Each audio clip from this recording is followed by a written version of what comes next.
Hey there, it's Jenny and yeah, ito na nga, nadaanan nating Wheel of Amistad kasi on the way tayo ngayon papuntang Maliko. Ito yung daan nila, parang Cannon Road. Talagang Little Baguio daw ang tinatawag dito. Talaga naman, tignan nyo itong daan. Madaming pupunta dito sa Maliko. And then, yeah, tignan nyo naman yung weather na kisama, charing. Hindi nga, morning kami gumayak. Kasi nga, magpipictorial yung kapatid ko. Tignan mo naman yung araw. Ay, naku, ewan ko ba. Basta tignan mo naman yung pine trees and everything, yung surroundings and environment dito. Oh my God.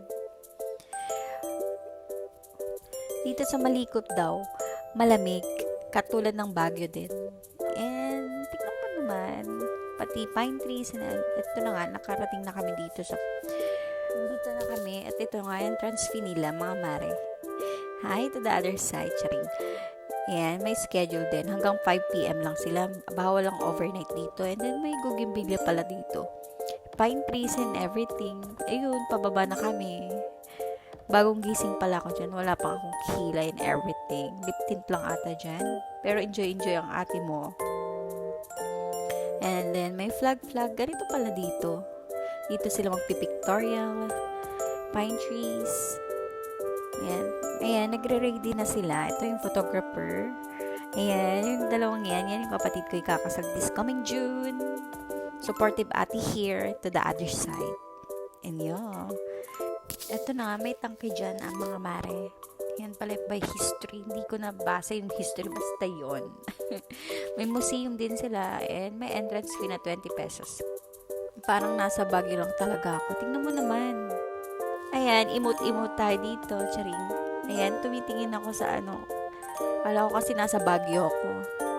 Malamig din dito, mare. Kaya pag naisipan mo pumunta dito, huwag mo kalimutan mag-jacket.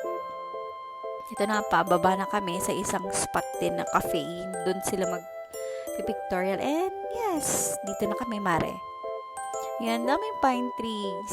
And wala kang kabahay-bahay dito. And wala ding signal, kaya at saka kuryente. Kaya, pag pumunta ka dito, huwag mo kalimutan yung power bank mo. Mag-charge ka, mare. Ang ganda ng view, promise. Hindi mabigyan ng justice, pero yung sky, basta maganda. Ang pagkaka-video ko dito. Sariling sikap tayo, mare. Walang taga-video. Nakalimutan ko kasi yung tripod ko. And, never mind. Yan. Tingnan mo naman yung view. Hindi mabigyan ng justice. Pero anyways, ito rin yung cafe na pinuntahan namin. Tapos nag-order din pala kami ng caramel. 120 ang small na ice caramel. Okay na rin yun, mare. Then marami pupunta dito kasi maganda yung view and nakaka-relax talaga. Walang internet, walang wifi and everything. Nakaka-relax talaga. Tapos may jowa ka dito, kasama mo, sit-sitan kayo. Oh, sana all talaga. Tingnan mo naman. Medyo makulimlim na rin dito pero breathtaking pa rin talaga. And last spot here, dito sa side. Nagpipictorials din sila. Yan, after this, pauwi na rin kami.